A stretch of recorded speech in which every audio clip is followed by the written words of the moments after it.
നബി സല്ലല്ലാഹു അലൈഹി വസല്ലം പറഞ്ഞു, ഒരു പെണ്ണ്, ഒരു ഭാര്യ തന്റെ ഭർത്താവിന്റെ മധു നുകർന്നെടുക്കുന്നത് വരെ, ഒരു ഭർത്താവ് തന്റെ ഭാര്യയുടെ മധു നുകർന്നെടുക്കുന്നത് വരെ, ഒരു ഭർത്താവ് തന്റെ ഭാര്യയെ ശാരീരികമായി സമീപിക്കാൻ പോകുമ്പോ അദ്ദേഹത്തിന് പെട്ടെന്ന് ശീഘ്രസ്ഖലനം സംഭവിച്ചു എന്നിരിക്കട്ടെ, അദ്ദേഹം ചാടി എഴുന്നേറ്റ് പോകാൻ പാടില്ല. നബി തങ്ങൾ പറയുകയാണ്, ഇല്ല ഇല്ല, നീ അവിടെ തന്നെ കിടക്കണം. അവൾക്ക് ഇന്ദ്രിയം പുറപ്പെടുന്നത് വരെ നീ സാവകാശം കാണിക്കണം. നബിയുനാ റസൂലുള്ളാഹി. മനസ്സിലായോ? ഏറ്റവും വലിയ സെക്സോളജിസ്റ്റാണ് നബി തങ്ങൾ. ഇത് നമ്മൾ അങ്ങോട്ട് ഓടിപ്പോയിട്ട് പടപടാന്ന് കാര്യം നടത്തിയിട്ട് ചാടി എഴുന്നേറ്റ് പോയാൽ ഈ പെണ്ണ് പിന്നെ എന്ത് ചെയ്യും? അവൾക്ക്, പെണ്ണുങ്ങൾക്കെന്ന് പറഞ്ഞാൽ സാവകാശമാണ് വികാരങ്ങൾ ഉണ്ടാവുക. ഇതിനാണ് നബിയുനാ റസൂലുള്ളാഹി തങ്ങൾ പറയുന്നത്, നിങ്ങൾ നിങ്ങളുടെ ഭാര്യയെ സമീപിക്കുമ്പോ ധൃതി പിടിച്ച് ഓടിപ്പോയി മൃഗങ്ങളെ പോലെ ചാടിക്കയറരുത്. നിങ്ങൾ ഒരു റസൂലിനെ അയക്കണമേ, ഒരു റസൂലിനെ അയക്കണമേ. റസൂൽ എന്ന് പറഞ്ഞാൽ ദൂതൻ. വിവാഹം കഴിച്ച് ഭാര്യയെ അടുത്ത് പടപടാന്ന് ചാടിപ്പോകാതെ ആദ്യമായിട്ട് അവളെ സമീപിക്കുമ്പോ ഒരു ദൂതനെ അയക്കണം. ദൂതനെ അയക്കണം എന്ന് പറഞ്ഞാൽ മെല്ലെ അടുത്തിരുന്ന് അവളോട് സംസാരം നടത്തി, അവൾക്ക് ചെറിയ ചുംബനങ്ങളൊക്കെ നൽകി, അവൾക്ക് മെല്ലെ ഇക്കിളിപ്പെടുത്തി, അവളോട് കുറെ കാര്യങ്ങളൊക്കെ പറഞ്ഞ് ഒരേ കട്ടിൽ ഒരുമിച്ചിരുന്ന് കൈകൾ കോർത്തിണക്കി അങ്ങോട്ടും ഇങ്ങോട്ടും. ആയിഷ റളിയല്ലാഹു അൻഹ പറയുകയാണ്, കാന യമുസ്സുഹാ ബിലിസാ كان النبي صلى الله عليه وسلم يقبلها. അല്ലാഹുവിന്റെ റസൂൽ സല്ലല്ലാഹു അലൈഹി വസല്ലമ തങ്ങൾ ആയിഷ ബീവിയെ ചുംബിക്കുമായിരുന്നു. ആയിഷ ബീവിയുടെ നാവ് നബി തങ്ങളുടെ നാവുമായി കൂട്ടിയിണക്കി നക്കുമായിരുന്നു, ഈമ്പുമായിരുന്നു.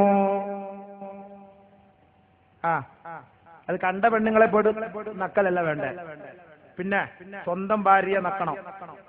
ഒരു സഹോദരൻ ചോദിച്ചു, ഭാര്യയുടെയും ഭർത്താവിന്റെയും ഔറത്തുകൾ നക്കുന്നത് കൊണ്ട് കുഴപ്പമുണ്ടോ? വയജൂസു മസ്സുൽ ബുളരി.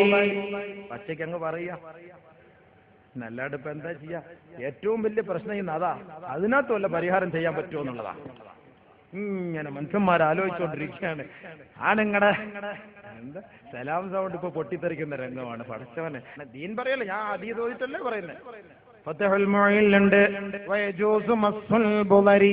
പെണ്ണിന്റെ ഗുഹ്യഭാഗം നക്കുന്നത് കുഴപ്പമില്ല, ജായിസ്, ജവാസ്.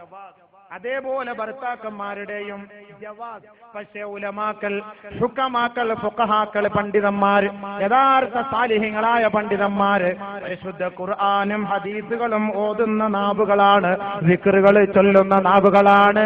അത്ര നല്ലതല്ല നജീസുകൾ പുറപ്പെടുന്ന ആ ഔറത്തിലേക്ക് നിങ്ങളുടെ നാവുകളും ചുണ്ടുകളും സമർപ്പിക്കുന്നത് നല്ലതല്ല. ഒരു ചുംബനമാകാം, നക്കി തുടയ്ക്കുന്നത് നല്ലതല്ല. ഇനി ഒരു ഭർത്താവിന്റെ തൃപ്തി ഒരു ഭാര്യയിൽ നിന്ന്, ഇതാണ് എനിക്കിതാവശ്യമാണെന്ന് പറഞ്ഞാൽ പാപമല്ലാത്ത സന്ദർഭത്തിൽ അത് അനുവദനീയമാണ്. ചില പെണ്ണുങ്ങൾക്ക് അത് ഇഷ്ടമില്ല, അത് നിർബന്ധിക്കുകയും ചെയ്യരുത്. ചില ഭർത്താക്കന്മാർ തലക്കടിയും കൊടുക്കും, അത് ശരിയല്ല. അത് ചില പെണ്ണുങ്ങൾക്ക് അത് ഇഷ്ടമല്ല, അതില്ലാത്ത കാര്യം നിർബന്ധിക്കാൻ പാടില്ല. അങ്ങനെ പ്രശ്നങ്ങളുണ്ട്.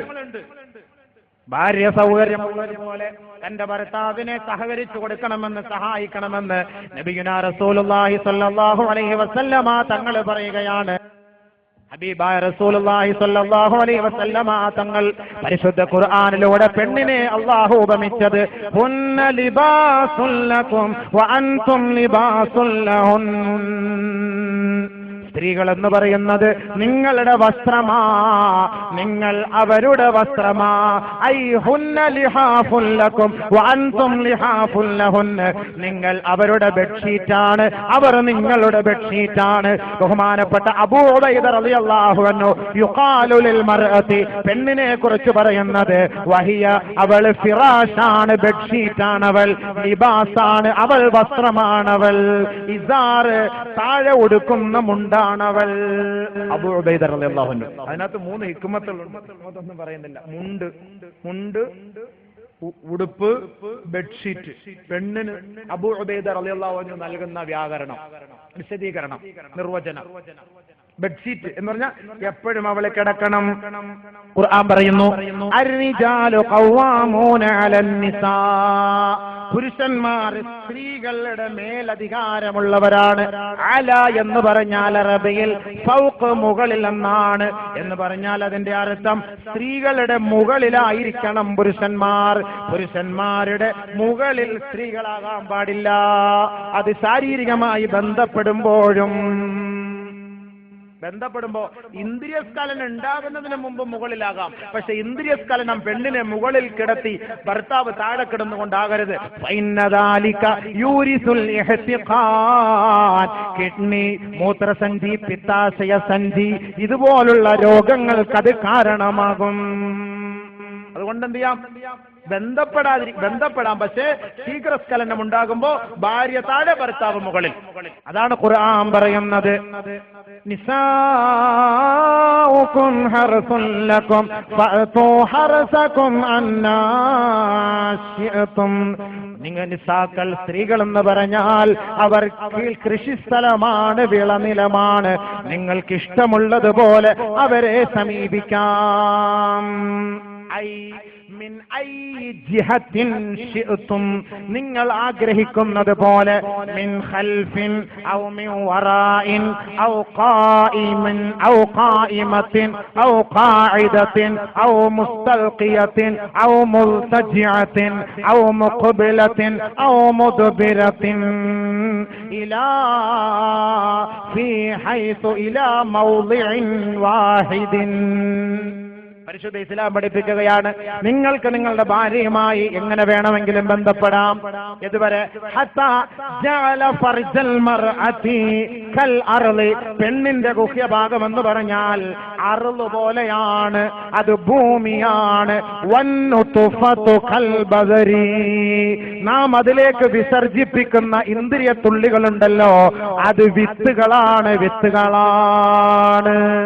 വൽവലദു കസ്സർഇ, ഭൂമിയിൽ വിത്തുകൾ വിതറിക്കഴിഞ്ഞാൽ അതിലൂടെ നമുക്ക് ലഭിക്കുന്നത് വിളകളാണ്. ആ വിളകളാണ് സന്താനങ്ങൾ. ഫഅതു ഹർസകും അന്നാശിതും, അതുകൊണ്ട് നിങ്ങളുടെ ഭൂമിയാണ്, നിങ്ങളുടെ ജാഗയാണ്, നിങ്ങൾ ഇഷ്ടമുള്ളതുപോലെ ആകാം. എങ്ങനെയാണത്? മിൻ ഖൽഫിൻ, പുറകിലൂടെയോ, വഖായിമത്തിൻ, നിന്നുകൊണ്ടോ, വബാരികത്തിൻ, മുട്ടുകാലിൽ കൊണ്ടോ, വഖാഇദത്തിൻ, ഇരുന്നു കൊണ്ടോ, വമുസ്തൽഖിയത്തിൻ, മലർത്തി കിടത്തിയോ, വമുൽതജിഅത്തിൻ, ചരിച്ചു കിടത്തിയോ, വമുഖ്ബിലത്തിൻ, മുൻഭാഗത്തിലൂടെയോ, വമുദ്ബിറത്തിൻ, പിൻഭാഗത്തിലൂടെയോ, ഇലാ മൗളിഇൻ ഫീ മൗളിഇൻ വാഹിദിൻ, പക്ഷേ ദ്വാരം ഒന്നേ ആകാവൂ. പരിശുദ്ധ ഇസ്ലാം എങ്ങനെയാകും? നിങ്ങളുടെ സൗകര്യം പോലെ. ഫഅതു ഹർസകും അന്നാശിയത്ത്, എങ്ങനെയെങ്കിലും നാളെ ജുവല്ലറിക്കാരന്മാർക്ക് കുറച്ച് സ്വർണ്ണം കിട്ടട്ടെ, പെണ്ണുങ്ങൾ പോയി കല്യാണം കഴിക്കാൻ അടക്കല്ല. എങ്ങനെയാകാം? ഹക്കീമേ, അവനാ പറഞ്ഞത് ഉസ്താദേ, ഇത് പറയാതെ പോവല്ലേ, എന്റെ ജീവൻ മൊത്തവും തകർന്നു പോകും. ഹൈളിന്റെ സമയത്ത് ഭാര്യയുമായി ബന്ധപ്പെടാൻ പാടില്ല. ഹൈളിന്റെ സമയത്ത് അപ്പോ നബി സല്ലല്ലാഹു അലൈഹി വസല്ലം തങ്ങൾ പറഞ്ഞ ഈ പല ഭാഗങ്ങളിലൂടെയും പല രീതികളിലൂടെയും ആകാം. പിന്നെ അതിലും ചില ഫുഖഹ ഉലമാക്കൾ, നമുക്കതാണ് മനസ്സിലാക്കേണ്ടത്, നിന്നുകൊണ്ടൊരു പെണ്ണുമായി ശാരീരികമായി ബന്ധപ്പെടാം, പക്ഷേ ശുക്ലം കയറ്റാൻ പാടില്ല, ഇന്ദ്രിയസ്ഖലനം ഉണ്ടാക്കാൻ പാടില്ല. നിന്നുകൊണ്ട് അങ്ങനെ ബന്ധപ്പെടുന്നതിനെ അലി റളിയല്ലാഹു അൻഹു എതിർക്കുന്നതായിട്ട് ചില സന്ദർഭങ്ങളിൽ കാണാം. കാരണം എന്താണ്? അതിലൂടെ മറ്റു ചില ശാരീരിക അസ്വസ്ഥതകൾ ഉണ്ടാകും. പക്ഷേ ബാക്കിയുള്ള കാര്യങ്ങളൊക്കെ നിന്നുകൊണ്ടാകാം. അതല്ലാത്ത ശാരീരികമായി ബന്ധപ്പെടുമ്പോൾ ഇന്ദ്രിയസ്ഖലനം ഉണ്ടാകുമ്പോൾ അത് കിടന്നുകൊണ്ട് തന്നെയായിരിക്കണം എന്നാണ് പരിശുദ്ധ ഇസ്ലാം പഠിപ്പിക്കുന്നത്. നിസാഉകും ഹർസുൻ ലക്കും ഫഅതു ഹർസകും അന്നാശിഅതും. എന്തിനാണിത്? നിങ്ങളുടെ സൗകര്യം അനുസരിച്ച് ഇതൊക്കെ ചെയ്യാൻ ഇസ്ലാം തരുന്നത് എന്തിനാ? നിങ്ങൾ നിങ്ങളുടെ ഭാര്യയെ വിട്ടിട്ട് മറ്റൊരാളുമായി ബന്ധപ്പെടരുത്. നബിയുനാ റസൂലുള്ളാഹി തങ്ങൾ പെണ്ണുങ്ങൾക്കൊരു ഉപദേശം നൽകുന്നു. നബിയുനാ റസൂലുള്ളാഹി തങ്ങൾ പെണ്ണുങ്ങളോട് പറയുകയാണ്, പെണ്ണുങ്ങളെ നിങ്ങളിതൊന്ന് കേൾക്കണേ. ലാ യഹില്ലു ലിംറഅത്തിൻ,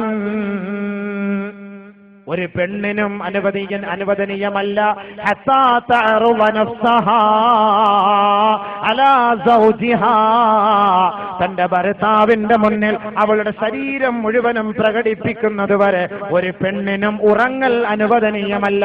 ലാ യഹല്ലു ലിംറഅത്തിൻ അൻ തനാമ അൻ തനാമ ഹത്താ തഅറുദ നഫ്സഹാ അലാ സൗജിഹാ. അല്ലാഹുവിന്റെ റസൂൽ പറയുകയാണ്, സഹോദരി, നിന്റെ ഭർത്താവ് പുറത്ത് വ്യഭിചരിക്കാൻ പോകാനുള്ളതിന്റെ പരമപ്രധാനമായ കാര്യം ഒന്നുകിൽ നിന്റെ ഭാഗത്തു നിന്നുള്ള വീഴ്ചയാണ്. ആ വീഴ്ചയ്ക്ക് നീ തന്നെ പരിഹാരം കാണണം.